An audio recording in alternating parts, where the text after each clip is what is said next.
ಮಂಗಳವಾರ ಹುಟ್ಟಿದವರು ಚಿಕ್ಕ ಗಿಡ್ಡ ಶರೀರದವರಾಗಿರುತ್ತಾರೆ.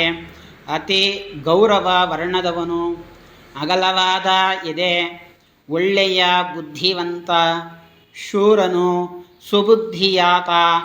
ಅಂದರೆ ಒಳ್ಳೆಯ ಬುದ್ಧಿ ಇರುವಾತ, ಸಮಯಕ್ಕೆ ಸರಿಯಾಗಿ ಬುದ್ಧಿಯನ್ನು ಉಪಯೋಗಿಸುವ ಮನುಷ್ಯ. ಕೋಪಶೀಲನು, ಸ್ಪಷ್ಟವಾದ ಮಾತುಗಾರ, ಮಾತಿನಲ್ಲಿ ಖಂಡತುಂಡವಾಗಿ ಮಾತನಾಡುವವರು. ಕ್ಷಮಾಗುಣದವನು, ಅಂದರೆ ಯಾರಾದರೂ ಕೆಟ್ಟದ್ದನ್ನು ಮಾಡಿದರೆ ಅದನ್ನು ಮನಸ್ಸಿನಲ್ಲಿ ಇಟ್ಟುಕೊಳ್ಳದೆ ಕ್ಷಮಾಗುಣವನ್ನು ತೋರುತ್ತಾನೆ.